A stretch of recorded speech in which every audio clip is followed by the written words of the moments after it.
Mantap. Haleluya.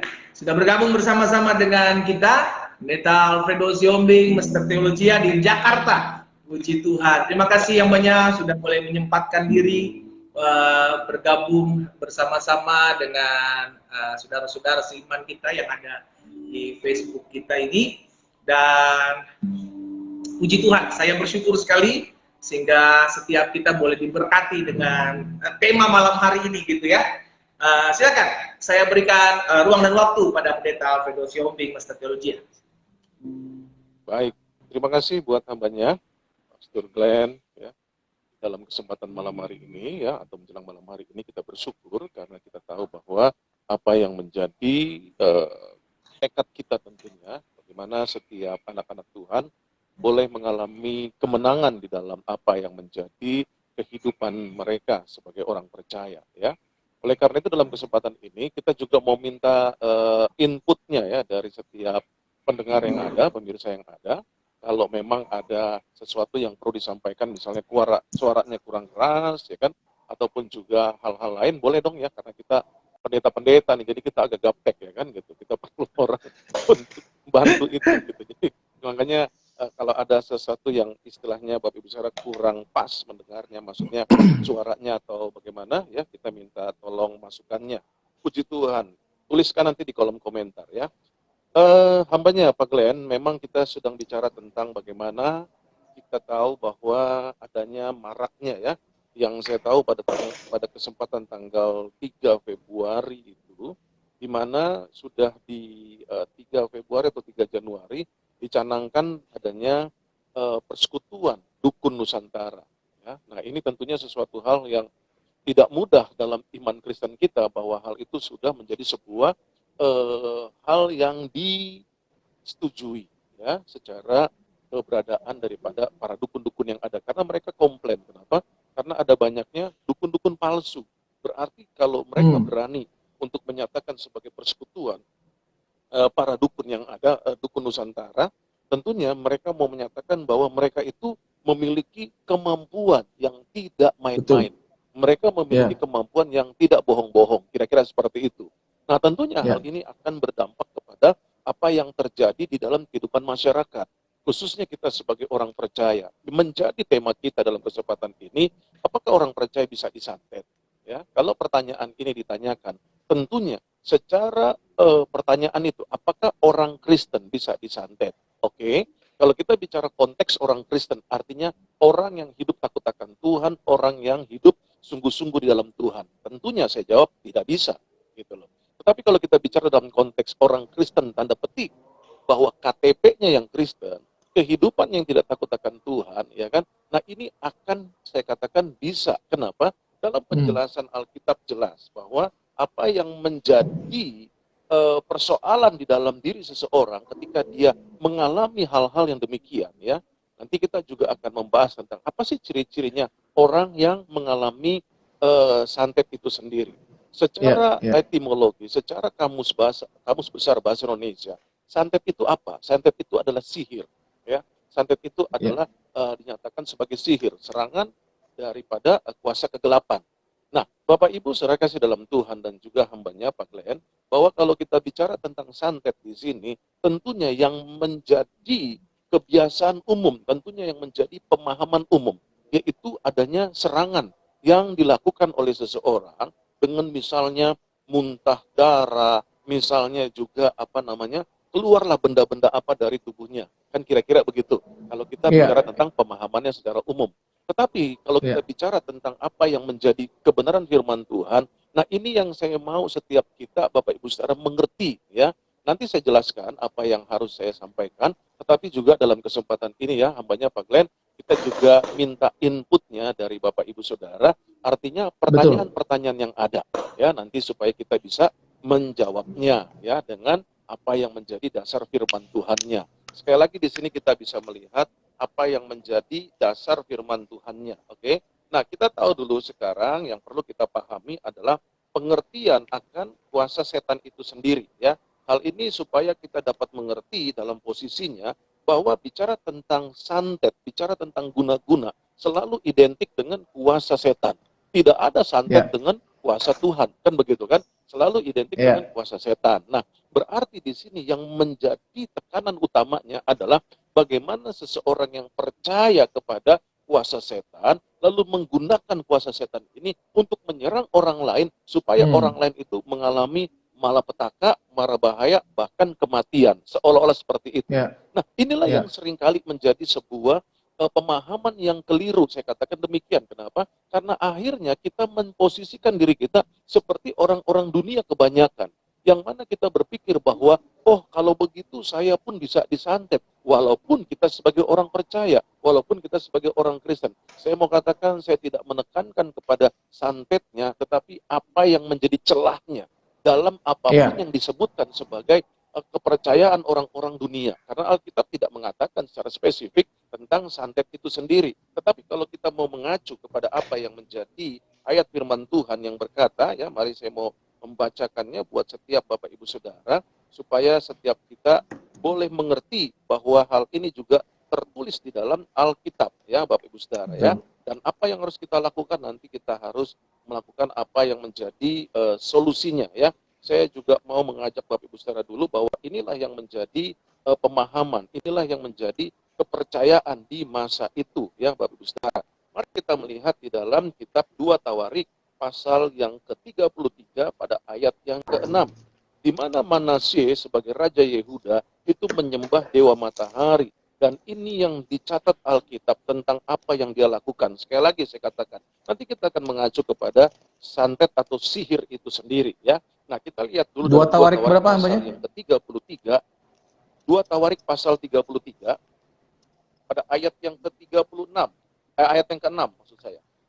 2 Tawarik pasal yang ke-33 pada ayat yang ke-6. Oke. Ya. Hambanya bisa membacakannya? Siap. 2 Tawarik pasal 33 ayat 6, Alkitab bilang seperti ini. Bahkan ia mempersembahkan anak-anaknya sebagai korban dalam api di lebak Ben Hinnom. Ia melakukan ramal, telaah, dan sihir, dan menghubungi para pemanggil arwah dan para pemanggil roh peramal. Ia melakukan banyak yang jahat di mata Tuhan sehingga ia menimbulkan sakit hatinya. Ya, perhatikan di sini. Alkitab mencatat bahwa ada kata sihir. Saya katakan tadi di dalam Kamus Besar Bahasa Indonesia. Santet itu apa? Santet itu adalah identik dengan sihir. Oke. Nah, sekarang kita melihat dalam Alkitab nih bahwa ada kejadian, ada peristiwa, dikatakan dalam peristiwa Manasye sebagai raja Yehuda, di mana dia pada waktu itu jatuh di dalam penyembahan dewa matahari, ya. Nah, Bapak Ibu saudara kasih dalam Tuhan, perhatikan apa yang terjadi di dalam kehidupan Manasye ini, di mana dia mempersembahkan anak-anaknya sebagai korban dalam api di lebak Ben Hinnom. Kita melihat di sini perilaku orang-orang yang melakukan tindakan sihir. Kita bisa melihat di sini tindakan orang-orang yang melakukan telaah, yang datang kepada peramal maupun juga dukun-dukun dan juga para pemanggil arwah dan para pemanggil roh peramal, ya Bapak Ibu Saudara. Artinya di sini kita akan melihat bahwa ada hal-hal yang terjadi di masa itu dalam perjanjian lama, ketika itu tradisi ini sudah terjadi, yaitu mempersembahkan anaknya ke dalam korban api-apian, ya kan, lalu juga melakukan ramal ataupun juga telaah, lalu juga menghubungi para pemanggil arwah, lalu juga memanggil para pemanggil roh peramal, lalu melakukan sihir, ya, lalu juga menaruh patung Asyera di rumah Tuhan dan menyesatkan bangsa Israel, sebagaimana akhirnya terjadi kesombongan dan juga hal-hal jahat lainnya yang menimbulkan sakit hati Allah. Nah, Bapak Ibu saudara kasih dalam Tuhan, kalau kita mengacu kepada ayat firman Tuhan ini, berarti hal itu bisa nggak terjadi dalam kehidupan seseorang, atau lebih tepatnya saya katakan sebagai manusia? Bisa. Ada hal-hal yang terjadi di mana kalau kita flashback ke belakang, ya Bapak Ibu Saudara, kalau mengikuti program Abang Jago yang saya sampaikan, bahwa hal ini sebenarnya berlangsung dan terjadi pada waktu di mana ada malaikat-malaikat pengawas yang melakukan hubungan dengan manusia. Nah, disitulah dia melakukan pengajaran-pengajaran kepada manusia. Salah satunya itu adalah tentang sihir, ya Bapak Ibu Saudara. Hal ini supaya kita bisa pahami apa yang menjadi latar belakangnya gitu loh. Jadi kalau kita bicara tentang dari mana dasarnya ilmu sihir, dari mana datangnya roh-roh peramal, dari mana datangnya hal-hal yang jahat di mata Tuhan tersebut, tentunya bukan dari Tuhan, tentunya dari setan.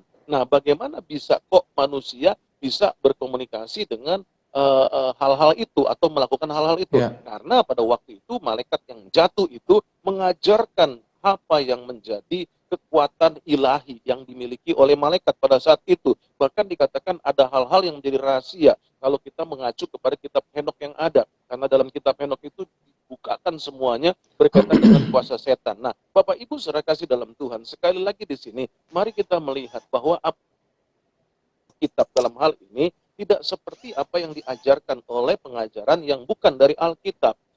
Saya dengan hambanya, Pastor Glenn yang ada, mencoba untuk meluruskan apa yang menjadi konsep di dalam keimanan Kristen berkaitan dengan kuasa-kuasa kegelapan. Nah, mari kita melihat hal-hal di dalam Alkitab ya. Bapak Ibu saudara kasih dalam Tuhan, bahwa apa yang menjadi kecenderungan seseorang yang mengalami kuasa kegelapan, hal ini bisa kita lihat di dalam Markus pasal yang kelima sebagai tanda-tanda yang ada di dalam kehidupan seseorang yang mengalami ikatan kuasa kegelapan. Bisa saya katakan yang mengalami sihir, yang mengalami santet, ataupun juga dirasuki setan. Ya. Nah, kita lihat di sini dalam Markus pasal yang kelima, pada ayat yang pertama dengan peringkopnya berjudul adalah Yesus mengusir roh jahat dari orang Gerasa. Perhatikan di sini dalam ayat yang pertama, lalu sampailah mereka di seberang danau, di daerah orang Gerasa. Baru saja Yesus turun dari perahu, datanglah seorang yang kerasukan roh jahat dari pekuburan menemui dia. Perhatikan di sini ada kata seseorang yang kerasukan roh jahat. Berarti di sini kita bisa melihat bahwa roh jahat itu bisa merasuki seseorang ataupun juga seseorang bisa dipengaruhi dengan roh jahat ya. Lalu dikatakan orang itu diam di sana dan tidak ada seorang pun lagi yang sanggup mengikatnya sekalipun dengan rantai. Kita akan melihat nanti dari rincian ayat-ayat firman Tuhan ini bahwa apa yang menjadi perilaku orang yang mengalami yang namanya kuasa kegelapan, yang mengalami namanya kuasa sihir atau santet itu sendiri. Kita akan melihat ciri-cirinya ya. Lalu ayat yang keempat dulu kita tuntaskan bacaan dalam Markus pasal 5 ini. Karena sudah sering ia dibelenggu dan dirantai, tetapi rantainya diputuskannya. Perhatikan di sini, ada kekuatan yang ada di dalam kehidupan seseorang yang mengalami kerasukan. Jadi kita tidak heran kalau ada seseorang yang show off, menampilkan kekuatan yang di luar daripada kebiasaan umat manusia. Misalnya dia kebal, dia mampu dipotong tanpa terpotong, ya kan, dan lain sebagainya. Alkitab sudah mencatat bahwa orang-orang demikian adalah orang-orang yang kerasukan setan. Lebih tepatnya saya katakan dikendalikan oleh setan. Ya. Nah, selanjutnya dikatakan apa? Karena sudah sering ia dibelenggu dan dirantai, tapi rantainya diputuskannya dan belenggunya dimusnahkannya, sehingga tidak ada seorang pun yang cukup kuat untuk menjinakannya. Perhatikan di sini. Siang malam ia berkeliaran di pekuburan dan di bukit-bukit sambil berteriak-teriak dan memukuli dirinya dengan batu. Ketika ia melihat Yesus dari jauh, berlarilah ia mendapatkannya, lalu menyembahnya. Dan dengan keras ia berteriak, apa urusanmu dengan aku, hai Yesus, anak Allah yang maha tinggi? Demi Allah, jangan siksa aku. Karena sebelumnya Yesus mengatakan kepadanya, hai engkau roh jahat, keluar dari orang ini. Perhatikan di sini, bahwa Yesus ketika melihat orang tersebut, dia langsung menuju kepada apa yang sedang dirasuki atau apa yang sedang merasuki orang tersebut. Dia mengatakan adanya roh jahat. Nah, itu yang saya katakan, bicara tentang roh jahat adalah bicara tentang hal-hal yang terjadi sebagaimana perkawinan antara malaikat pengawas dengan manusia. Itu terdapat di dalam Kejadian pasal yang ke-6 yang disebut sebagai hibrid, di mana pernikahan ini menghasilkan yaitu keturunan yang disebut sebagai Nephilim, orang-orang raksasa yang di dalamnya mereka memiliki spirit yaitu roh jahat. Bahkan di bagian lain Yesus berkata roh najis. Ingat, Yesus berkata bahwa roh najis kepada roh-roh tersebut. Allah tidak pernah menciptakan roh najis. Allah tidak pernah menciptakan malaikat lalu mengatakannya sebagai najis. Tidak. Allah juga tidak pernah menciptakan manusia dan berkata seperti itu. Tetapi yang menjadi hubungan antara malaikat dengan roh ini, itulah yang terjadi. Makanya dikatakan apa yang terjadi, roh itu keluar dari orang ini. Dan ketika ia bertanya kepada orang itu, siapa namamu? Jawabnya Legion, karena kami banyak. Ya. Nah, ini juga yang perlu kita lihat di dalam kehidupan seseorang. Bisa saja dia dikuasai, dirasuki bukan hanya satu dua roh, tetapi bisa lebih daripada beberapa roh-roh jahat yang ada di dalam hidupnya. Nah, ia memohon dengan sangat supaya Yesus jangan mengusir roh-roh itu keluar dari daerah itu. Setelah di sana di lereng bukit sejumlah besar babi sedang mencari makan. Lalu roh-roh itu meminta kepadanya, katanya, suruhlah kami pindah ke dalam babi-babi itu, biarkanlah kami memasukinya. Yesus mengabulkan permintaan mereka, lalu keluarlah roh-roh jahat itu dan memasuki babi-babi itu. Kawanan babi yang kira-kira 2000 jumlahnya itu terjun dari tepi jurang ke dalam danau dan mati lemas di dalamnya. Nah, Bapak Ibu saudara kasih dalam Tuhan, saya mau sampaikan apa yang menjadi kebenaran firman Tuhan ini. Apa yang bisa kita lihat dalam kehidupan seseorang yang dikuasai oleh yang namanya sihir ataupun juga santet ataupun roh jahat ini. Yang pertama, kalau kita lihat bahwa biasanya di dalam pelayanan pelepasan yang saya boleh layani, ada orang-orang yang mengalami yang namanya pandangan kosong. Ya, biasanya seperti itu. Dia mengalami pandangannya kosong. Artinya kita ngomong apa, dia nanti akan berkata, setelah kita ngomong panjang lebar, bagaimana Pak, bagaimana Bu, gitu. Dia seperti tiba-tiba terkejut gitu ya, apa yang sedang disampaikan karena dia tidak sedang berpikir ke arah itu. Itu ciri yang ada. Lalu juga apa? Yaitu biasanya dia memiliki kekuatan yang luar biasa. Seperti yang tadi dikatakan oleh Alkitab. Nah, ini juga penting untuk kita pahami. Artinya, jangan kita coba-coba ada orang yang kerasukan setan. Apabila kita tidak mengerti apa yang harus dilakukan di dalamnya, lalu kita coba-coba mendekatinya, lalu kita coba untuk bahkan menumpangkan tangan, itu tidak ada di dalam kebenaran firman Allah. Kita tidak boleh menumpangkan tangan atas orang yang kerasukan setan, tetapi Yesus berkata dia menghardiknya, dia mengusirnya seperti itu ya. Kenapa? Karena bisa saja suatu reaksi yang terjadi. Satu kali saya dengan seorang teman saya, seorang pendeta, saya melayani di sebuah rumah sakit ya. Kalau boleh saya sebut rumah sakit Cikini, pada waktu itu ada seorang ibu yang begitu lemah, dia lalu mengangkat telepon pun dia juga begitu lemahnya. Sehingga waktu telepon bunyi, dan saya tidak mengerti kenapa ibu ini sakit tetapi tangannya itu diikat oleh perban ya, yang artinya diikat ke tempat tidur ya, tempat keranjangnya dua-dua. Jadi waktu dia mau angkat telepon, dia bisa tapi dengan batasan tali yang ada di tangannya.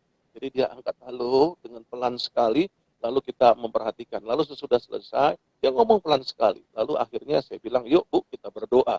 Lalu ketika saya berdoa, saya biasa seperti itu. Ketika berdoa, biasanya saya tidak selalu tutup mata. Saya ngomong tapi saya agak melihat sedikit reaksi dari orang tersebut. Tiba-tiba dia menghentakkan tangannya sekuat-kuatnya dan rekan saya ini, yang pendeta ini pun terkena bagian perutnya ya, tetapi saya karena melihat lalu saya segera mundur menghindar dan dia berteriak sekuat-kuatnya karena pada saat itu ada di bangsal, kira-kira ada beberapa yang juga dirawat di rumah sakit itu, dan dia berteriak sekuat-kuatnya lalu terjadilah hening yang begitu seketika. Kenapa?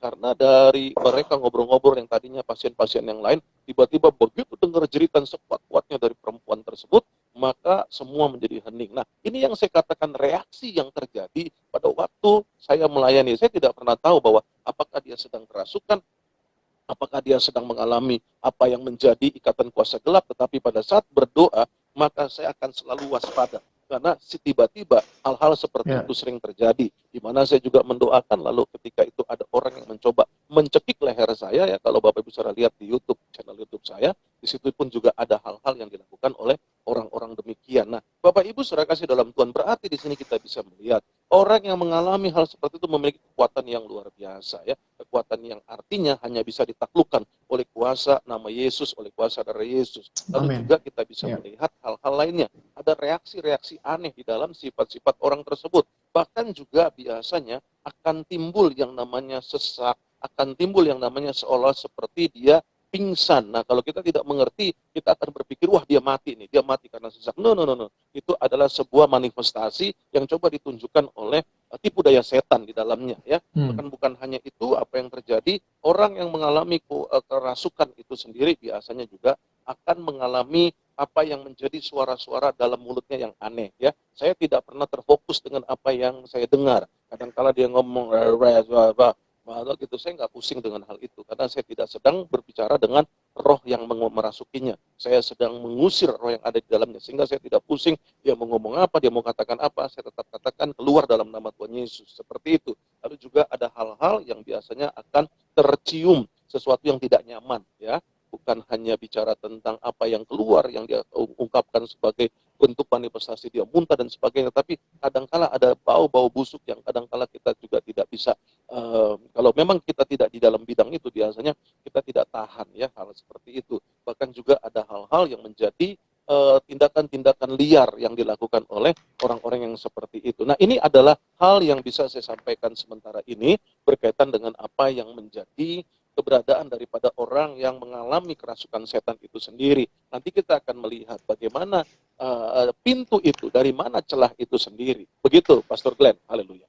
Iya, puji Tuhan. Nah, Pastor Alvaldo, saya percaya bahwa kita tadi sudah diberkati, Bapak Ibu Saudara yang dikasih dalam Tuhan, dan kita sekarang masuk dalam topik. Jadi Bapak Ibu yang punya pertanyaan-pertanyaan, Bapak Ibu bisa menanyakan berkaitan dengan hal-hal okultisme yang Bapak Ibu mungkin pernah alami, mungkin pernah dengar, begitu kan? Dan apapun yang Pak Pendeta Alfredo sudah sampaikan tadi. Dan pertanyaan yang pertama yang saya mau bagikan buat setiap kita semua, yang tadi agak sedikit disinggung oleh Pendeta Alfredo, apakah ciri-ciri menurut Pendeta Alfredo nih, karena kan tadi kan Pendeta Alfredo bilang bahwa kita yang benar-benar Kristen, bahwa kita sudah benar-benar hidup takut akan Tuhan dan ada perlindungan buat setiap anak-anak Tuhan tentunya. Tapi pada kenyataannya, pada realitanya, ada orang-orang Kristen gitu kan yang masih bisa terserang guna-guna, masih bisa terkena serangan kuasa kegelapan. Nah, berarti ini bukan tipikal, orang Kristen yang dimaksud seperti Pendeta Alfredo Siombing tadi sampaikan. Jadi kira-kira celah apa kira-kira yang bisa membuat kuasa-kuasa gelap ini masuk ke orang-orang percaya gitu kira-kira Pak Pendeta? Baik. Mungkin Pastor Glenn bisa membantu saya untuk melihat di dalam kitab Kejadian pasal yang keempat pada ayat yang ke-6 dan ayat yang ke-7. Ya, ini adalah hal-hal yang menjadi pintu, yang menjadi celah. Nanti saya akan jelaskan kenapa bisa seperti itu. Ya kan? Karena jujur saja bahwa inilah yang sekali menjadi persoalannya. Ya, silakan. Dalam Kejadian pasal yang keempat pada ayat yang ke-6 dan ke-7, kita melihat di sini dalam Kejadian pasal yang Kejadian 4 pasal 4 ayat 6 sampai dengan 7. Firman Tuhan kepada Kain, mengapa hatimu panas dan mukamu muram? Apakah mukamu tidak akan berseri jika engkau berbuat baik? Tetapi jika engkau tidak berbuat baik, dosa sudah mengintip di depan pintu. Ia sangat menggoda engkau, tetapi engkau harus berkuasa atasnya. Kita tahu cerita ini bagaimana Kain pada waktu itu menjadi cemburu dan menjadi marah kepada adiknya yaitu Habel. Dan apa yang terjadi di dalam peristiwa itu bahwa ketika dia menyimpan kepanasan, kemarahan, kebencian kepada adiknya, maka apa yang terjadi? Maka dikatakan di dalam ayat yang ke-7 bahwa tetapi di dalam apakah mukamu tidak akan berseri jika engkau berbuat baik? Tetapi jika engkau tidak berbuat baik, dosa sudah mengintip di depan pintu. Dosa identik dengan setan, setan identik dengan dosa. Ya, tidak ada kebaikan di dalam setan. Tetapi itu yang saya katakan, ketika seseorang membuka celah dengan apa? Dengan hati yang panas. Yuk kita lihat secara jelas sekarang ya. Kita lihat. Jadi ini salah satu pintu yang nanti kita akan lihat lebih jauh lagi. Oke, Pastor Glenn coba lihat 1 Korintus pasal yang ke-12 ayat yang ke-3. Saya mau setiap kita mengerti dulu dasar firman Tuhan ini. Ya, 1 Korintus 12 pada ayat yang ke-3 supaya kita akhirnya mengerti apa yang harus kita lakukan di dalam kehidupan kita supaya kita jangan sampai terkena yang namanya sihir ataupun juga pengaruh kuasa gelap. Ya. 1 Korintus 12 ayat yang ke-3. Karena itu aku mau meyakinkan kamu bahwa tidak ada seorang pun yang berkata-kata oleh Roh Allah dapat berkata terkutuklah Yesus, dan tidak ada seorang pun yang dapat mengaku Yesus adalah Tuhan selain oleh Roh Kudus. Perhatikan di sini kembali kepada ayat firman Tuhan ini bahwa tidak ada orang yang dapat mengaku Yesus sebagai Tuhan kalau bukan karena Roh Kudus. Saya dan Bapak Ibu saudara tidak pernah ketemu dengan Tuhan Yesus. Begitupun juga Pastor Glenn tentunya ya kan belum pernah ketemu dengan Tuhan Yesus toh ya kan secara fisik langsung ketemu belum. Yes, belum. Saya juga begitu. Nah, yang menjadi pertanyaannya kenapa kita begitu yakin bahwa Yesus adalah Tuhan? Apa dasarnya? Karena ayat itu yang mengatakan tidak mungkin orang akan mengaku Yesus sebagai Tuhan kalau bukan karena Roh Kudus. Nah, di sini berarti peranan Roh Kudus itu penting. Tetapi jangan salah mengerti, ya. Kita juga bisa menjadikan peranan Roh Kudus ini tidak maksimal. Pada saat peranan Roh Kudus tidak maksimal, disitulah yang akan terjadi serangan kuasa gelap. Nah, kita lihat dulu fungsinya, ya. Dalam 1 Yohanes 4 ayat yang keempat. Coba kita lihat. 1 Yohanes 4 ayat yang keempat. 1 Yohanes 4 ayat yang keempat, fungsi Roh Kudus di dalam kehidupan setiap kita seorang percaya. 1 Yohanes 4 ayat yang keempat firman Tuhan, kamu berasal dari Allah, anak-anakku dan kamu telah mengalahkan nabi-nabi palsu itu, sebab roh yang ada di dalam kamu lebih besar daripada roh yang ada di dalam dunia. Perhatikan di sini ada kata nabi-nabi palsu. Siapa nabi-nabi palsu? Pada saat itu menuju kepada konteks di mana nabi-nabi palsu secara benar, yaitu nabi-nabi yang mengakui nabi maksud saya. Tetapi di dalam konteks sekarang itu adalah bicara tentang dukun, paranormal, bicara tentang orang-orang yang disebut sebagai orang pintar dan sebagainya. Nah, Alkitab berkata bahwa kamu bisa mengalahkan mereka. Kenapa? Karena di dalam dirimu ada Roh Kudus yang lebih besar daripada roh apapun dalam dunia ini. Nah, tetapi yang menjadi persoalannya adalah Efesus pasal yang keempat, pada ayat yang ke-30, silakan. Efesus pasal yang keempat, ayat yang ke-30. Jadi lihat ya Bapak Ibu Saudara, bahwa dalam hidup kita sebagai orang percaya, kita tidak mampu menghadapi roh apapun di dunia ini. Kita tidak akan pernah menang menghadapi segala kekuatan-kekuatan roh setan, roh jahat. Tetapi dalam kasih karunia Allah, Allah memberikan yaitu Roh Kudus sebagai penolong dalam kehidupan kita. Ya, nah itu sebabnya kalau kita tidak mengaktifkan Roh Kudus dalam kehidupan kita, di dalam peranannya, maka kita tidak akan pernah menang atas serangan setan. Silakan di dalam Efesus pasal 4 ayat yang ke-30. Ayat 30 firman Tuhan katakan, dan janganlah kamu mendukakan Roh Kudus Allah yang telah memateraikan kamu menjelang hari penyelamatan. Jelas di sini kita bisa melihat ada kata, janganlah kamu mendukakan Roh Kudus Allah. Itu yang saya katakan tadi, bahwa kenapa dalam 1 Yohanes 4 ayat 4 dikatakan, kamu nggak usah takut dengan yang namanya nabi-nabi palsu itu. Dengan kata lain dalam konteks kita sekarang ini, kamu nggak usah takut dengan peramal, dengan dukun-dukun yang dikatakan dukun santet dan sebagainya, ahli-ahli sihir dan sebagainya, nggak perlu takut. Kenapa? Karena Roh Kudus yang ada dalam diri kamu itu lebih besar daripada roh apapun dalam dunia ini. Ya kan? Tetapi persoalannya adalah di dalam Efesus 4 ayat yang ke-30, di mana dikatakan bahwa Roh Kudus di dalam diri kita itu bisa berduka. Dengan kata lain, secara potensinya dia tidak bisa maksimal. Kenapa? Karena dia berduka. Dengan kata lain, dia tidak diaktifkan. Dia tidak melakukan apa yang menjadi fungsinya.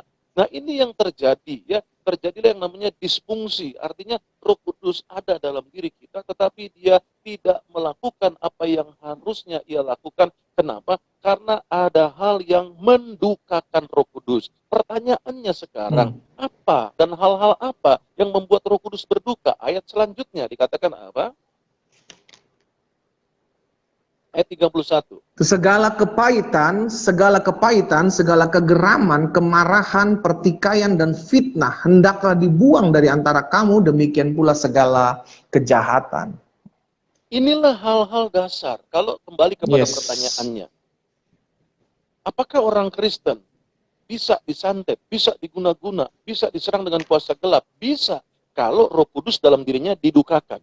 Pertanyaannya, hal apa yang mendukakan Roh Kudus? Ketika engkau menyimpan kepahitan, ketika engkau menyimpan kegeraman, ketika engkau menyimpan kemarahan, ketika engkau tidak mau berdamai, ketika engkau sukanya memfitnah. Nah, ini akhirnya kalau kita tidak menyadari, kita akan dikendalikan oleh kuasa setan yang akibatnya seperti dalam Markus pasal yang ke-5. Itu kira-kira yang menjadi jawabannya, Pastor Glenn. Wow, luar biasa. Saudara yang dikasih dalam Tuhan, jadi jelas ya, ada orang-orang Kristen, ya kan, Kristen di sini Kristen yang lahir secara Kristen, agamanya Kristen, saudara dikasih dalam Tuhan, tapi masih bisa terserang, masih bisa terkena guna-guna, masih bisa terkena santet. Apa penyebabnya? Karena hati, ya kan? Benarlah apa yang dikatakan Amsal, berarti ya kan, jagalah hatimu dengan segala kewaspadaan, sebab dari sanalah terpancar kehidupan. Jadi hati sumber segala sesuatunya. Dan jadi dari kesimpulan dari Pendeta Alfredo Siombing bahwa pintunya, celahnya adalah di hati, gitu kira-kira Pendeta ya. Bahwa kalau sampai kita kegeraman, ya kan, ingat aja Efesus pasal yang keempat ayat 31 ini. Ini kuncinya. Kepahitan, kegeraman, kemarahan, pertikaian, dan fitnah dibuang daripadamu, demikian pula segala kejahatan. Nah, ini yang pertama, gitu kan, daripada segala pintu masuknya. Sekarang tahapan berikutnya, oke, sekarang ada orang-orang Kristen yang mau bertobat. Ya kan, tapi udah terkena dulu nih Pendeta, udah terkena dampaknya dulu nih, udah keserang, pasti kan ada dampak gitu Pendeta ya kan, pandangan kosong tadi yang Pendeta Alfredo sudah jelaskan, ada pandangan kosong yang diajak ngomong, nanti udah selesai dulu, orangnya udah pulang baru dia nyaut gitu kira-kira Pendeta ya, ya jadi agak bingung gitu kan. Nah, jadi begitu udah terserang, kira-kira ada dampak apa, dan setelah dampaknya apa, bagaimana cara memulihkan orang yang sudah pernah kena serangan ini, sudah Pak Pendeta? Ya, jadi seperti yang saya katakan, kalau kita mengacu kepada, coba perhatikan Pastor Glenn, di dalam 1 Tesalonika 5 ayat yang ke-23. Coba lihat di situ. 1 Tesalonika 5, 1 Tesalonika berapa? 5 1 Tesalonika 5 ayat yang ayat. ke-23. Semoga Allah, 1 Tesalonika 5 ayat 23, semoga Allah damai sejahtera menguduskan kamu seluruhnya, dan semoga roh, jiwa, dan tubuhmu terpelihara sempurna dengan tak bercacat pada kedatangan Yesus Kristus Tuhan kita. Yang saya mau jelaskan di sini bahwa serangan setan itu akan mengacu kepada tiga trikotomi ini. Dia akan menyerang secara fisik, dia akan menyerang secara jiwa dan juga spiritnya. Ya, nah kita lihat di sini. Jadi kalau pertanyaannya apa yang terjadi selanjutnya ketika orang mengalami hal seperti itu, secara fisik Alkitab sudah kita baca di dalam Markus pasal yang ke-5 tadi. Lalu juga kita mengacu lagi kepada apa? Secara emosional, ya, secara emosional, di mana akhirnya ini bisa kita lihat ketika roh Tuhan mundur dari seseorang. Kita lihat 1 Samuel pasal yang ke-16, ya, apa yang terjadi pada ayat yang ke-14. 1 Samuel 16 pada ayat yang ke-14. Coba Glenn. 1 Samuel pasalnya yang ke-16 ayat yang ke-14 ya, Dokter. 14. Tetapi roh Tuhan telah mundur daripada Saul, dan sekarang ia diganggu oleh roh jahat yang daripada Tuhan. Nah, coba kita lihat ya, menurut Alkitab apa yang terjadi pada pasal yang ke-31 ayat yang keempat, 1 Samuel pasal yang ke-31. Jadi di sini cerita tentang Saul, bagaimana roh Tuhan, kembali bicara tentang Roh Kudus, ya, yang mundur dari kehidupan Saul. Oke. Nah, apa yang terjadi selanjutnya pada 1 Samuel 1 Samuel 31 pasal 31 pada ayat yang ke-4. Coba lihat di sini. Apa yang terjadi ayat dengan yang ke-4.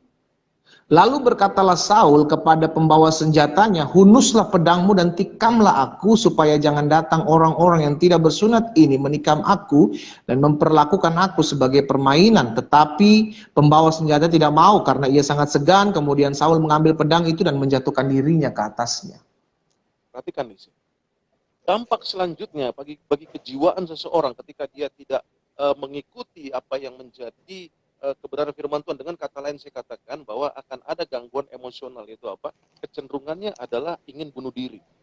Saul ketika roh Tuhan mundur daripadanya, dia mulai tidak dapat mengontrol emosionalnya. Dia suruh orang bunuh dia. Lalu apa? Karena nggak mau, dia bunuh diri. Bayangkan, saya tidak bisa bilang bahwa Saul tidak diselamatkan, tetapi apa yang Alkitab katakan, jangan kamu membunuh dirimu sendiri. Ya, karena itu adalah perintah Allah yang tidak boleh membunuh, dan itu akibatnya. Yang selanjutnya saya katakan bahwa apa yang terjadi dengan kehidupan seseorang yang mengalami emosional, atau yang mengalami dampak daripada serangan itu. Pokoknya sih penting emosional aja. Nggak bisa gitu loh. Bisa kita lihat orang-orang yang mengalami itu. Orangnya pokoknya nggak bisa mengendalikan diri gitu loh. Dengan istri marah-marah, dengan suami marah-marah. Emosional terus. Nah, ini kalau kita melihat hal seperti itu pada seseorang, kita tahu bahwa ada sesuatu yang menjadi ikatan dalam kehidupan orang tersebut. Dengan kata lain, sebagaimana Saul, roh Tuhan sudah undur pada dirinya. Bisa saja apa yang menjadi penyebabnya, yang tadi sudah kita baca dalam kitab Efesus tadi. Kebencian, kedendaman, kepahitan. Nah, itu yang terjadi dampak daripada emosionalnya. Yang kedua selanjutnya, coba kita lihat sebentar di dalam Kisah Rasul 8 pada ayat yang ke-23. Ya. Apa yang dikatakan di situ tentang hal Kisah Rasul pasal yang ke-8 pada ayat yang ke-23, ya. Coba. Itu. Sebab kulihat bahwa hatimu telah seperti empedu yang pahit, terjerat dalam kejahatan. Perhatikan di situ. Pada waktu Petrus, ya, di mana dia menegur, yaitu Simon, ya, yang begitu dia melihat ada sesuatu, lalu apa? Simon yang mempunyai roh tenung, dikatakan di situ, lalu ditegur, dikatakan apa? Sebab kulihat bahwa hatimu telah seperti empedu yang pahit, terjerat di dalam kejahatan. Biasanya orang yang mengalami hal-hal itu bukan hanya emosionalnya itu unstabil atau terganggu, tetapi ada ciri lain yaitu apa? Dia akan selalu merasa pahit aja gitu hatinya, pahit aja. Pokoknya Hmm. apa aja dilihatnya nggak bagus, apa aja dilihatnya pokoknya nggak baik gitu. Kalau kita Hmm. ketemu sama orang ini yang selalu mulutnya selalu kata-katanya nggak pernah bersyukur, kata-katanya ada aja kata untuk menjelekkan orang, menjelekkan hamba Tuhan, menjelekkan saudaranya, menjelekkan ini itu namanya kerasukan setan. Ciri-cirinya Hmm. itu. Jadi ini yang terjadi sama Simon yang dikatakan apa? Dia memiliki roh tenung, ya, roh Ya. setan gitu. Itu yang menjadi cirinya Pastor Glenn. Lalu yang berikutnya, oke, yang kita tahu dalam 1 Samuel pasal yang ke-19, ya, apa yang dikatakan di situ pada ayat yang ke-9 dan 10, kembali kita lihat kepada kehidupan Saul. Coba lihat di dalam apa? 1 Samuel 19 ayat 1 9 dan Samuel pasal 10. 19 ayat 9 dan 10. Tetapi roh jahat yang daripada Tuhan hingga pada Saul ketika ia duduk di rumahnya dengan tombak yang di tangannya dan Daud sedang main kecapi.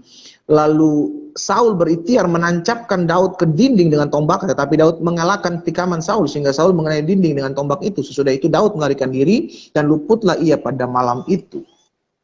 Oke, saya jelaskan dulu ayat ini. Kadang-kadang orang salah mengerti bahwa oh itu kan roh jahat yang daripada Tuhan katanya gitu. Berarti Tuhan menciptakan roh jahat dong? Bukan. Ketika Lucifer ini menunjuk kepada hal tersebut. Ketika Satan, iblis itu sendiri ya, dia jatuh, maka mulai saat itu dia tidak disebut sebagai malaikat Tuhan lagi. Ya, makanya dia disebut sebagai Satan atau enemy. Makanya roh jahat yang dari Tuhan, maksudnya gini, ini roh jahat dalam konteks bahwa dia adalah malaikat yang diciptakan Allah. Oke, karena ada roh jahat lain yang tidak dari Allah, yaitu apa? Hasil hubungan hibrid antara anak-anak Allah dengan anak-anak manusia. Nah, itu penjelasan lain yang saya sudah jelaskan di dalam episode Abang Jago yang saya lakukan setiap hari Rabu ya, Bapak Ibu Saudara. Jadi di sini kita bisa mengerti kata roh jahat itu sebenarnya Alkitab sedang menunjuk kepada dia bukan lagi malaikat yang baik pada waktu itu, tetapi dia sudah menjadi enemy yang disebut sebagai daemon ya, dikatakan seperti itu. Diabolos ya di situ. Jadi dalam hal ini dia adalah menuju kepada Lucifer ya yang menguasai daripada Saul itu sendiri. Nah, Bapak Ibu saudara kasih dalam Tuhan, kalau kita melihat di sini apa yang terjadi dalam kehidupan seseorang yang dikuasai oleh roh jahat, secara emosionalnya dia tidak dapat mengendalikan dirinya. Lalu juga apa? Dia akan selalu mencari-cari kesalahan, saya katakan tadi. Yang ketiga selanjutnya adalah apa? Dia memiliki sifat yang liar, yang jahat.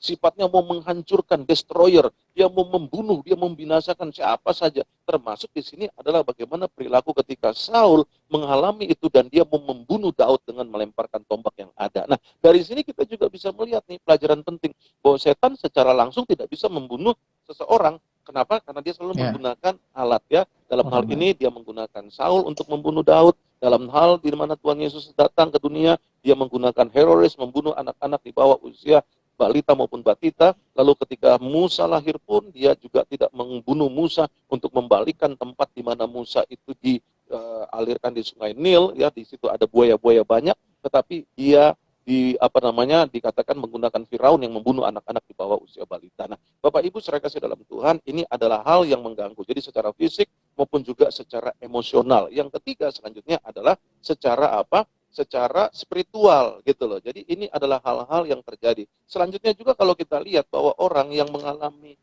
gangguan setan itu akan terganggu secara mental. Itu yang saya bilang.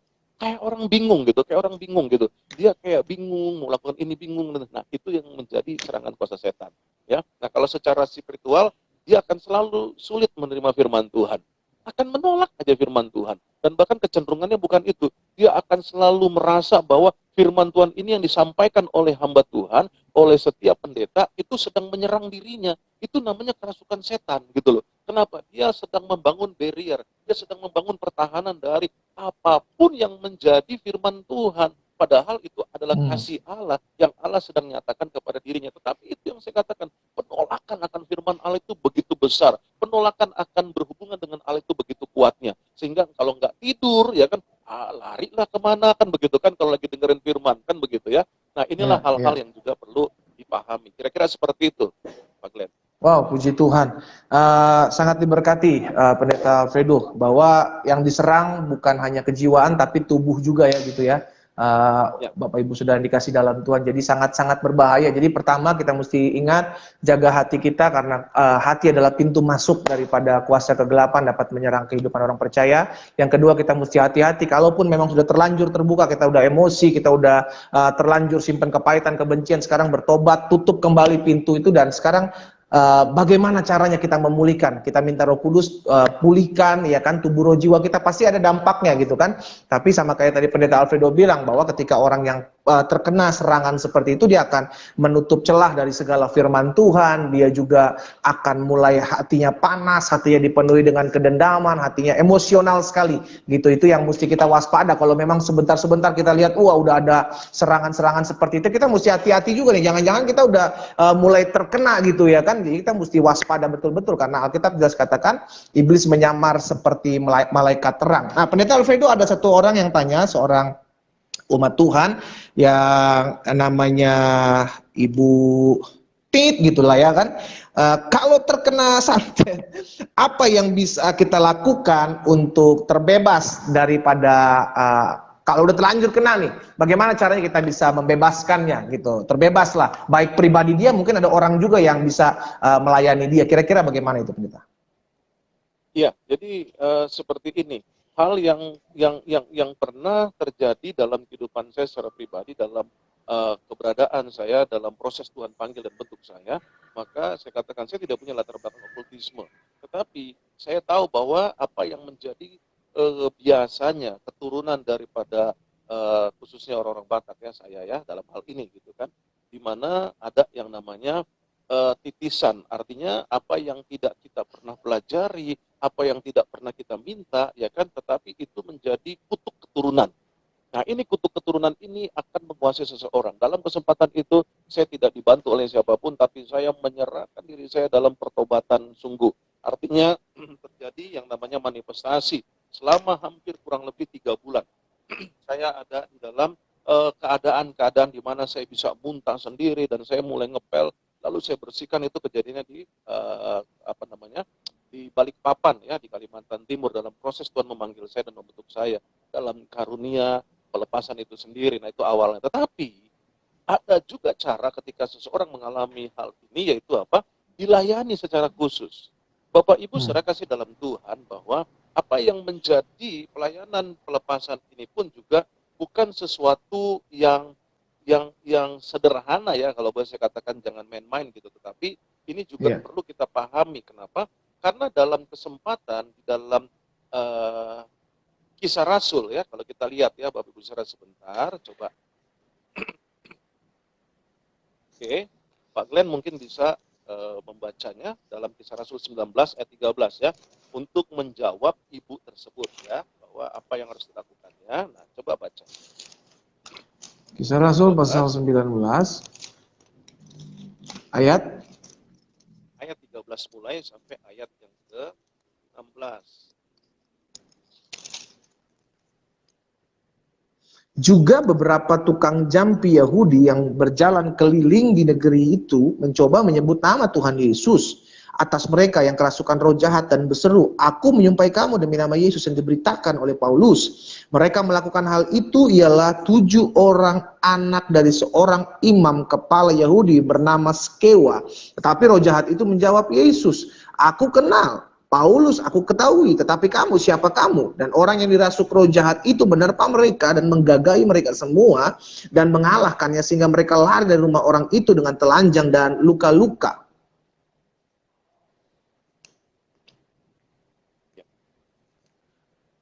Sampai ayat berapa? 16. Ya, sampai ayat yang ke-16. Oke. Ya. Nah, perhatikan di sini. Apa yang terjadi, yang saya mau sarankan kepada ibu atau siapapun yang mengalami hal seperti mana gangguan roh jahat itu sendiri ya. Yang pertama saya katakan tadi yang sudah juga disinggung oleh Pak Glenn, bahwa bertobat ya, sungguh-sungguh takut akan Tuhan. Tapi dalam situasi kondisi di mana serangan itu sedemikian berupa dalam kehidupan Bapak Ibu Saudara, maksud saya jangan juga kita sembarangan. Ya, kenapa? Karena hal ini yang terjadi ketika itu anak-anak Skewa mulai mencoba. Ya, dia siapa sih anak Skewa? Hmm. Ada 7 orang anak dari seorang imam kepala Yahudi bernama Skewa. Ya, 7 orang. Mereka mulai berkata, Yesus, mereka mulai mengusir, ya, mengusir setan. Dia bilang apa? Aku menyumpahi kamu demi nama Yesus yang diberitakan oleh Paulus. Jangan salah mengerti, Bapak Ibu Saudara.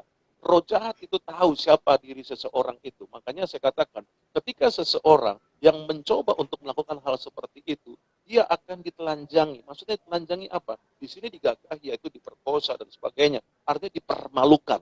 Ya, ada banyak peristiwa-peristiwa seperti itu ketika mengalami kerasukan dan orang itu coba melakukan hal pengusiran setan, maka apa yang terjadi?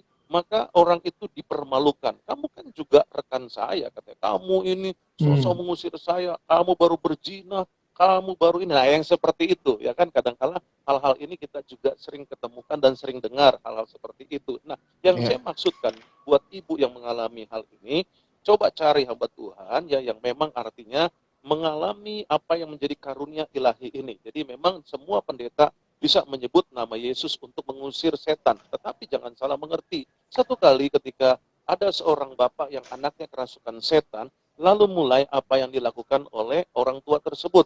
Dia membawanya kepada Yesus dan berkata, Tuhan, tolong anak saya, dia kerasukan setan. Aku juga sudah membawanya kepada murid-muridmu, tetapi mereka tidak mampu. Akhirnya Yesus berkata, mau sampai berapa lama lagi aku harus sabar dengan keadaan ini? Mau sampai berapa lama lagi kamu mau percaya? Artinya apa? Ada keadaan di mana bagian di dalam hal-hal tersebut ada bagiannya masing-masing, sehingga dalam situasi itu murid-murid pun yang melihat bagaimana Tuhan mengerjakan segala sesuatunya, dia pun tidak sanggup. Nah, disitulah baru Yesus berkata, untuk jenis ini berlaku, berdoa, dan berpuasa. Jadi saran saya buat ibu, ya kan, bisa saja ibu mencari hamba Tuhan yang boleh melayani. Tetapi kalau dalam konteks ini, karena ibu mungkin ada di luar kota, misalnya di Bandung, dan itu juga yang saya lakukan, bahwa saya seringkali melakukan pelayanan tersebut. Doa, telepon saja. Jadi kadang-kala saya tidak kenal siapa yang menelpon saya, tetapi dalam situasi seperti itu, maka terjadilah manifestasi. Jadi kalau memang ibu berkenan, bisa menghubungi saya, ya kan, ibu nggak usah datang ke tempat saya, ataupun juga menelpon saja, nggak perlu pakai video call dan sebagainya. Ya, saya kadang-kala hanya suara saja dan lakukan hal itu. Puji Tuhan dalam anugerah Tuhan. Karena apa? Karena satu kali saya pernah melayani orang yang datang dari daerah, datang ke gereja, dan tiba-tiba saya nggak pernah kenal orang itu, dan orang itu berteriak kepada saya, Alfredo, orang ini harus mati, katanya begitu. Saya kagetnya kenapa? Karena dia kenal nama saya, ya kan? Puji Tuhan, di kalangan setan rupanya saya sudah dikenal. Jadi setan tahu, Paulus aku kenal, kata setan itu sendiri. Yesus aku tahu. Tapi itu yang saya katakan, Bapak Ibu, ya, dalam hal ini bukan artinya saya mencoba mendiskreditkan hamba Tuhan yang lainnya, tetapi dalam karunia masing-masing yang Tuhan percayakan, masing-masing memiliki apa yang menjadi kekhususan yang Allah percayakan, ya. Oleh karena itu saran saya, ibu bertobat, ibu sungguh-sungguh, ya kan. Tetapi kalau ibu dalam situasinya harus didoakan, ibu harus cari hamba Tuhan yang mampu mendoakan ibu, ya. Itu saja hambanya sebagai saran saya. Baik. Masih ada kesempatan, Pak? Masih, boleh. Masih bisa ya? Masih bisa ya? Kan setengah 8 Sampai jam masih 12 jauh malam. ya? Haleluya. Ada satu pertanyaan lagi dari seorang Silakan. anak Tuhan nih, Pak Pendeta Alfredo, bagaimana dengan fenomena kerasukan atau kesurupan massal gitu ya kan? Kira-kira bisa dijelaskan nggak? Atau bagaimanapun kalau misalnya memang mesti ada didoakan, bagaimana cara mendoakannya gitu? Ya, baik. Baik, untuk pertanyaan yang ada, memang saya pernah juga mendoakan, tetapi itu sudah peristiwanya. Jadi sudah peristiwanya, memang ini kebanyakannya juga bukan dari kalangan bukan kalangan Kristen, tetapi ada di kalangan Kristen yang seperti itu, anak-anak retreat, ya. Jadi anak-anak ini retreat di salah satu daerah, lalu mulai pulang, dan di sana terjadi yang namanya kerasukan massal seperti itu, artinya lebih dari 1 dan 2 orang, sampai akhirnya dibawa ke tempat mereka, ya. Lalu saya ditelepon. Ketika saya ditelepon, akhirnya mulailah saya datangi satu persatu. Ada kurang lebih 3 orang yang masih ada di asrama tersebut, tetapi yang lainnya sudah dibawa ke rumah sakit dengan keadaannya, ya. Lalu saya bilang bahwa boleh nggak saya berbicara, karena saya didampingi, ya. Jadi saya bilang yang lainnya karena rame seperti itu, itu kan biasa rame. Boleh nggak hanya orangnya, lalu saya dengan yang mendampingi saya pada saat itu ya, rekan saya dalam pelayanan. Akhirnya sudah.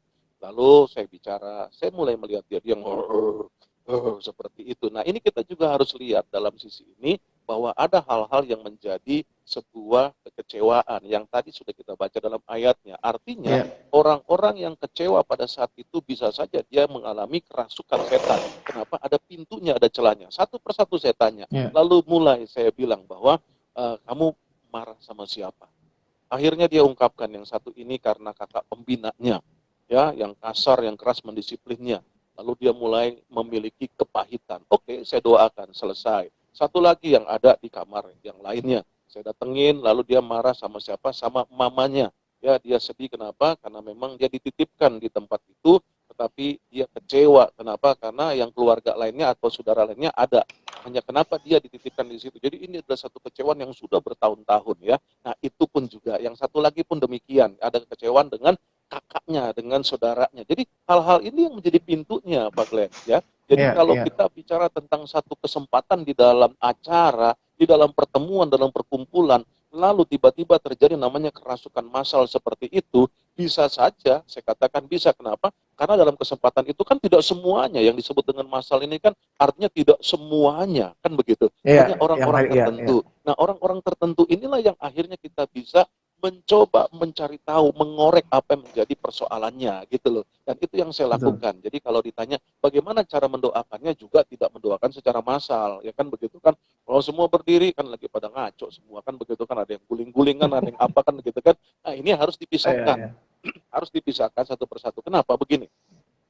Ada hal-hal yang kadang-kala menjadi sebuah kompensasi sebenarnya. Jadi ketika seseorang mengalami kepahitan, mengalami kekecewaan, lalu dia tunjukkan sikap-sikap itu untuk menyatakan bahwa dia marah, tetapi marahnya dia tidak bisa lampiaskan kepada orangnya, maka dia lampiaskan kepada dirinya dengan menyakiti dirinya, bahkan dia mulai dirasuki oleh setan, dikendalikan oleh setan. Nah, itulah yang terjadi. Sehingga ketika dia mengalami hal seperti itu, lalu orang-orang takut. Orang-orang mulai melihat, wah, dia kerasukan setan dan sebagainya. Nah, ini bahayanya.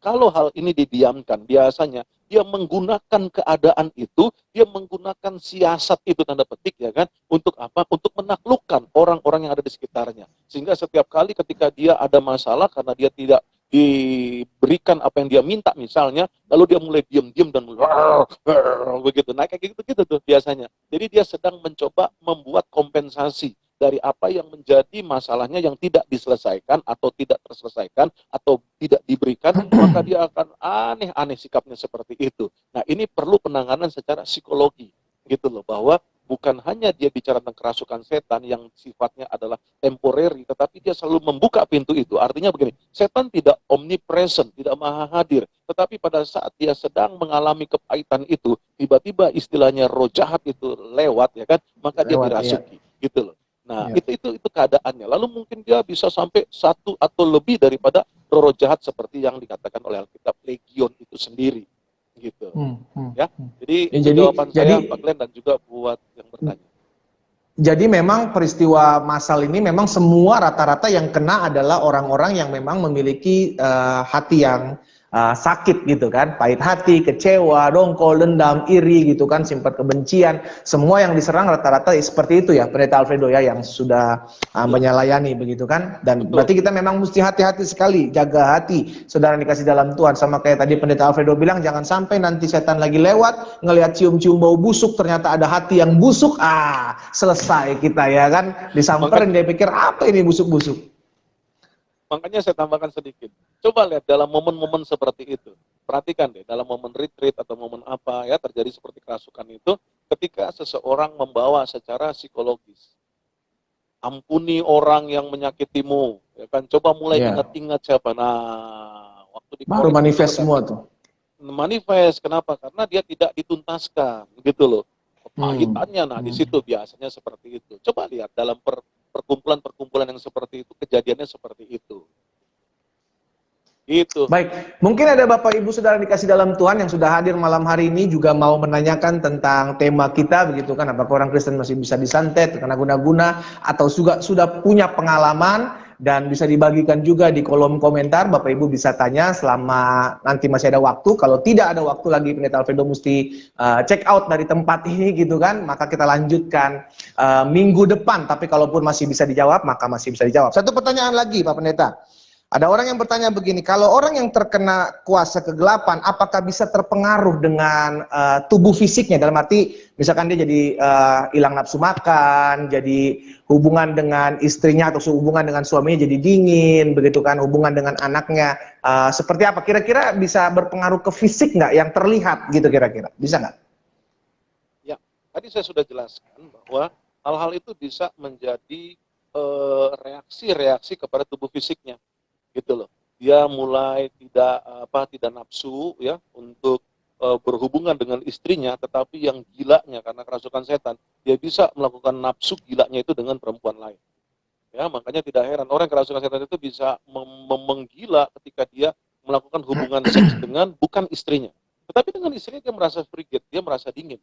Nah itu setan punya cara, gitu loh. Tetapi juga secara fisik dia bisa mengalami yang namanya gangguan-gangguan secara pencernaan, ya. Kenapa?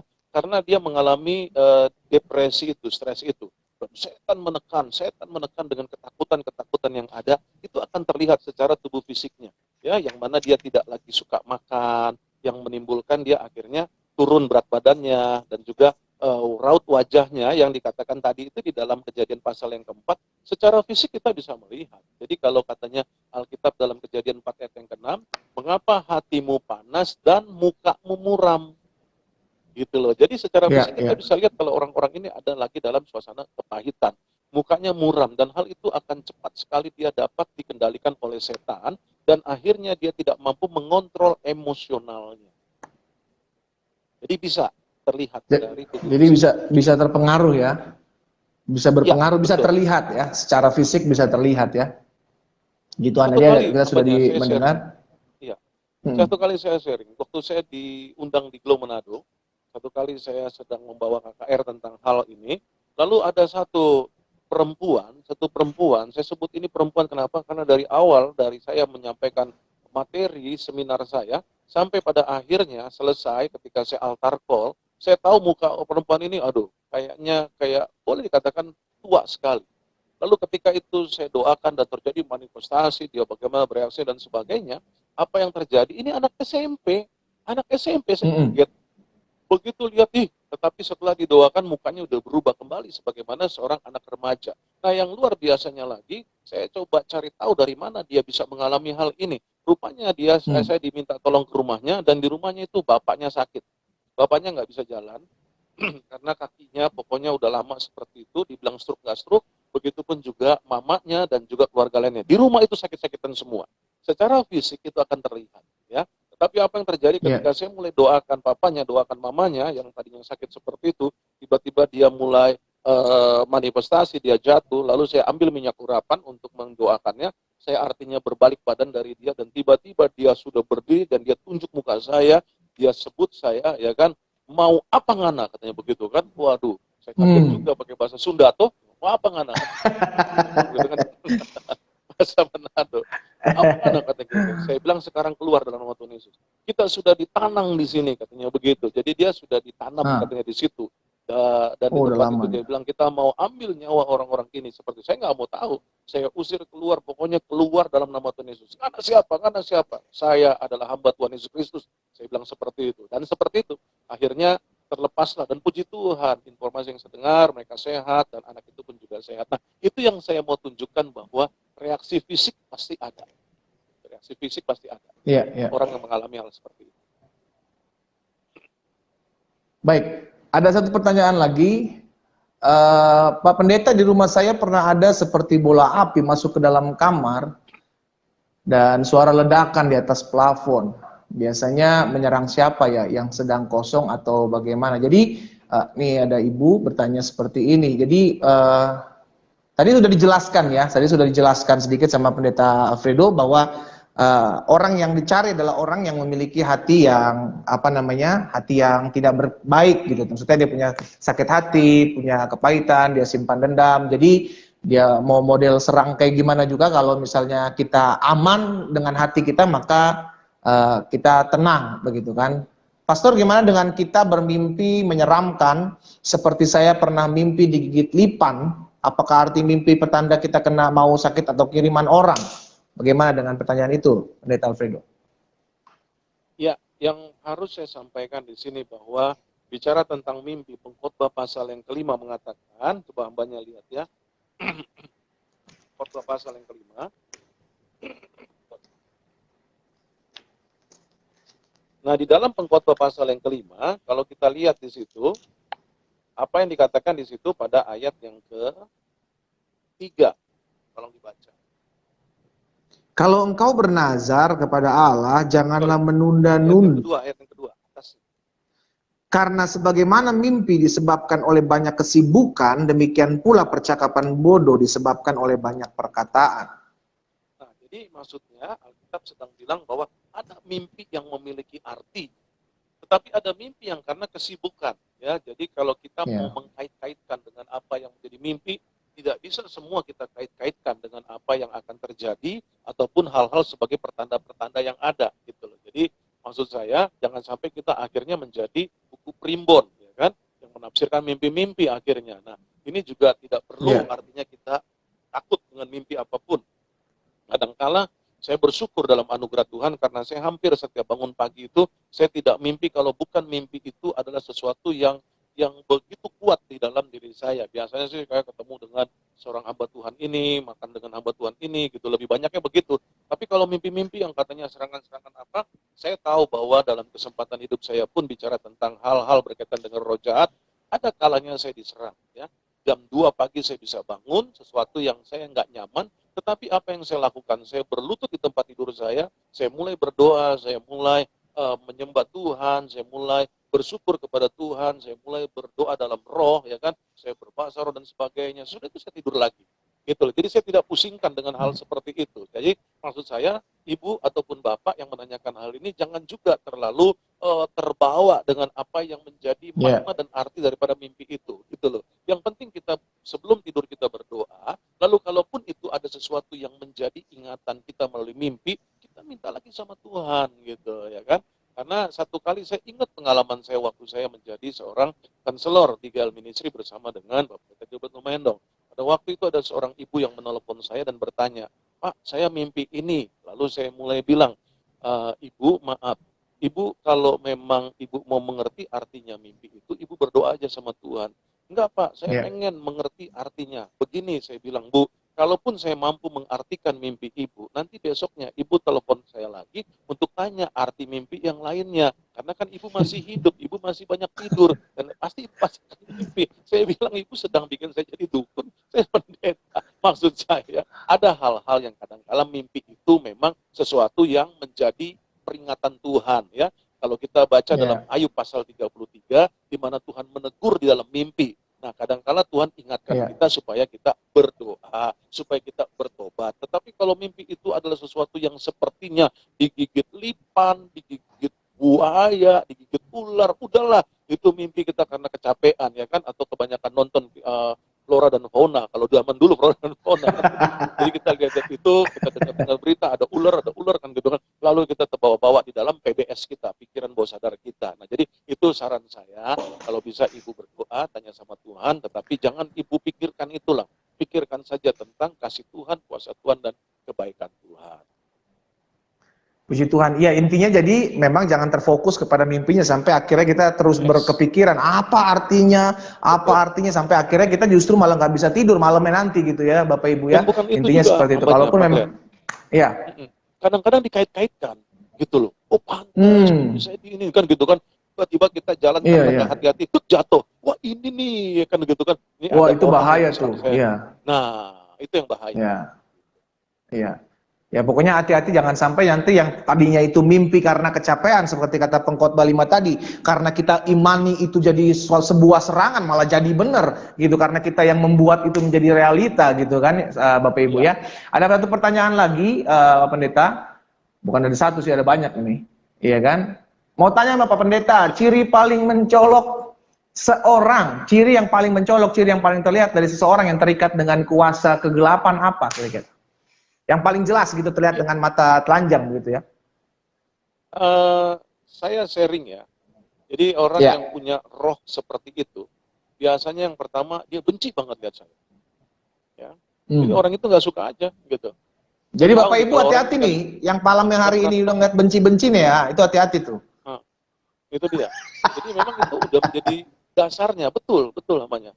Oh Jadi gitu. seperti itu. Satu kali saya pernah, berapa kali lah kadang-kala saya bisa mengetahui. Bahkan kadang-kala saya iseng kalau saya sama istri saya ke mall, ya antar istri saya, lalu ada orang yang nggak suka lihat saya tiba-tiba tok gitu. Ah, saya tahu nih punya ilmu nih. Saya deketin, iseng banget Oh. saya orang. Ya kan gitu kan. Saya deketin, kadang-kala dia cari-cari gitu. Saya tahu bahwa dia sedang mencoba menebarkan ilmunya, ya. Dia seperti gendamnya gitu. Untuk apa? Menghipnotis Hmm. orang. Ah, gitu di mall gitu kan. Nah, saya tahu seperti itu. Nah, ketika dia kan roh dalam diri kita lebih besar gitu. Nah, jadi cirinya gampang. Kita bisa lihat orang nggak suka sama kita, padahal kita nggak pernah ketemu. Ya, apalagi kalau kita sudah kenal orang itu lalu kita nggak suka. Nah, ini biasanya ada sesuatu yang merasukinya, yaitu apa? Kebencian itu. Lalu yang kedua, biasanya ada orang yang bukan juga dia tidak suka, tetapi juga ada orang yang takut gitu. Takut aja Hmm. gitu. Kalau kita hidup takut akan Tuhan, maka orang itu akan takut gitu. Satu kali saya juga begitu, ada seorang yang pemuka agama lah ya, dalam non Kristen pastinya. Ya, lalu dia melihat saya, lalu saya tahu kenapa dari pakaiannya kita bisa kenal bahwa dia ini adalah agama ini, ya kan, kita tahu dia pemimpin agama ini gitu, dari pakaiannya. Ya, jadi saya melihat itu ya dengan kepala botaknya, ya kan begitu kan. Nah, lalu mulai. Jadi saya jalan sama istri saya, lalu dia liatin saya. Saya heran, dia kan laki-laki. Kenapa dia nggak liatin istri saya? Kan begitu kan? Tapi dia liatin saya, dari jauh dia udah menghindar. Giring-giring gitu kan. Nah, istri saya juga bingung. Istri saya mulai tanya, dia kenapa ya? Kok dia liatin kamu, katanya begitu. Oh, homo kali. Saya bilang begitu, sederhana aja. Dia bilang homoseks kali. Padahal saya tahu ada Pak sesuatu Pendeta dalam sedikit dirinya. Evil mulutnya spirit. mulutnya agak dekat mic, katanya ada yang kurang mendengar. Oh gitu? Iya, Ah, iya. iya, jadi agak jauh, agak terhilang. Iya. Ah. Jadi seperti itu ya. Jadi ada cirinya yang pastinya dia benci sama kita atau dia takut lihat kita. Kalau kita mau lihat tentang ciri secara kasat luarnya ya, artinya secara awalnya gitu loh ya. Seperti itu. Atau sebaliknya ya, sebaliknya. Dia takut sama kita karena memang tampang kita menakutkan. Itu juga lain hal. Baik, jadi jelas ya, bisa terlihat gitu. Tapi maksudnya ini kan buat Pendeta Alfredo, ini kan ditanyakan tadi buat pribadi kita. Kalau Pendeta Alfredo bisa ngelihat gitu, kita samperin gitu. Tapi kalau orang-orang awam, kalau kayak kita-kita begitu kan, umat Tuhan, bisa tahu secara fisiknya gitu, ngelihatnya apakah sama dengan apa yang Pendeta Alfredo alami nantinya seperti itu, atau mungkin berbeda gitu. Ya, jadi begini, kita kembali kepada Yesaya yang mengatakan bahwa di mana ada kebenaran, di situ ada damai sejahtera. Ya. Prinsip itu aja. Jadi kalau ada orang yang lihat kita, lalu kita nggak damai sejahtera, ini ada sesuatu. Gitu.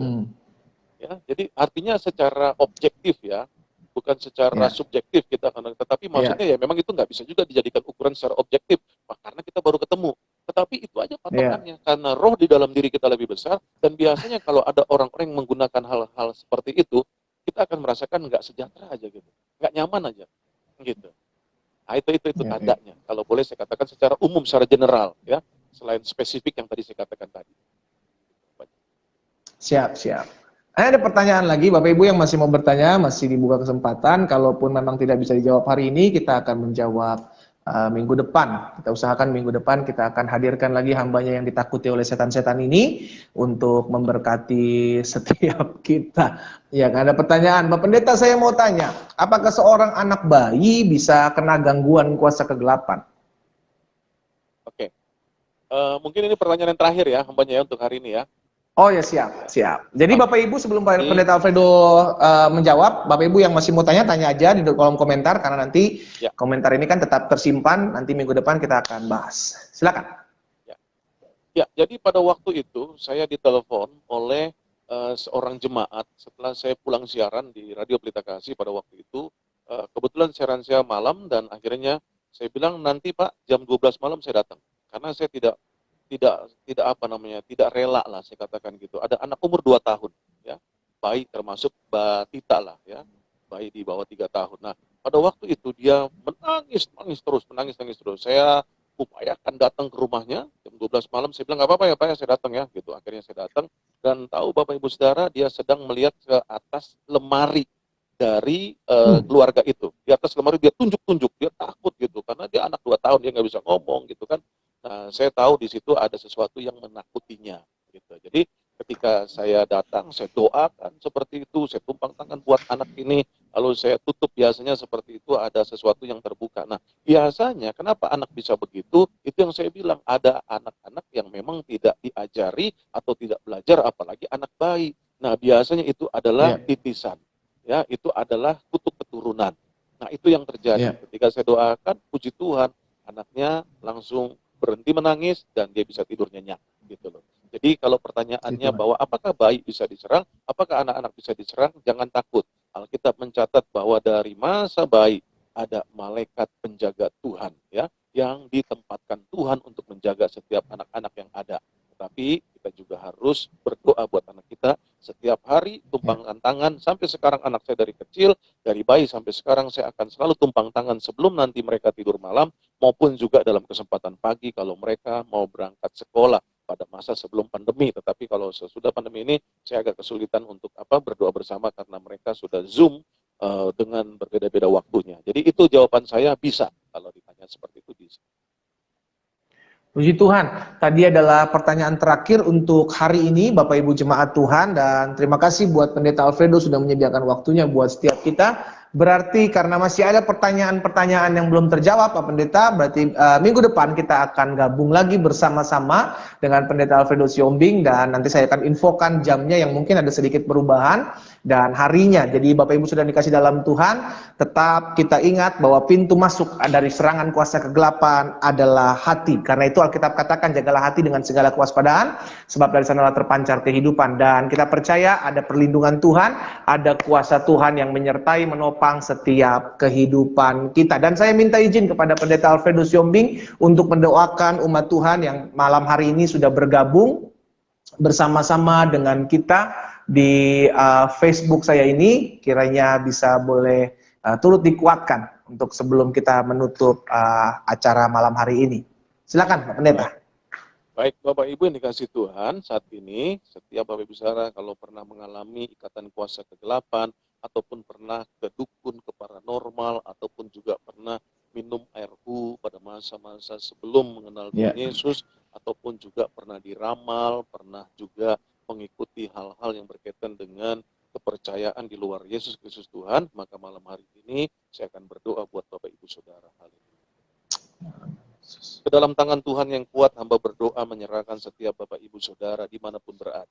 Sekarang, setiap ikatan-ikatan kuasa kegelapan apapun yang mengikat dalam kehidupan setiap Bapak Ibu Saudara yang ada, apapun yang menjadi ikatan tersebut yang mengandung kuasa kegelapan, hamba berdoa dalam nama Yesus. Dalam nama Yesus. Oleh kuasa dari Yesus, dalam nama Yesus, lepaskan segala roh-roh kelemahan, segala roh-roh setan, segala roh jahat apapun, lepas. Aku perintahkan sekarang, mulai malam hari ini. Setiap Bapak Ibu Saudara yang ada dimanapun mereka berada, oleh kuasa darah Yesus, dalam nama Yesus, lepas semua. Dalam nama Yesus. Hamba berdoa dalam nama Tuhan Yesus. Haleluya. Terjadilah pemulihan. Damai sejahtera Tuhan turun. Mengalir kasih Tuhan. Yang menjadikan pertobatan sungguh hidup takut akan Tuhan. Bahkan yang mengalami apa yang menjadi kelegaan yang dikerjakan oleh Roh Kudus. Dalam nama Tuhan Yesus Kristus. Maka setiap ikatan kuasa gelap apapun itu tidak berkuasa lagi. Bahkan setiap hal yang menjadi ikatan dosa diampuni oleh Tuhan dalam nama Tuhan Yesus. Damai sejahtera Tuhan turun dalam nama Tuhan Yesus. Amin. Puji Tuhan. Haleluya. Bapak Ibu, puji Tuhan, kita sudah menyelesaikan 1 jam lebih, ya kan? Terima kasih hambanya Pendeta Alfredo Siombing, Master Teologia, yang sudah boleh menyampaikan isi hati Tuhan buat setiap kita dikuatkan. Dan bagi Bapak Ibu yang pertanyaan-pertanyaan yang belum dijawab, kita akan berusaha menjawabnya minggu depan dalam renungan kita, dalam program kita ini juga, talk show okultisme. Saya bersama dengan Pendeta Alfredo Siombing akan kembali mengudara, memberkati setiap umat Tuhan. Tetap jaga hati, tetap terus maju. Tuhan Yesus memberkati kita semua. Terima kasih hambanya Pendeta Alfredo Siombing, berkati keluarga, pelayanan, anak-anak. Haleluya.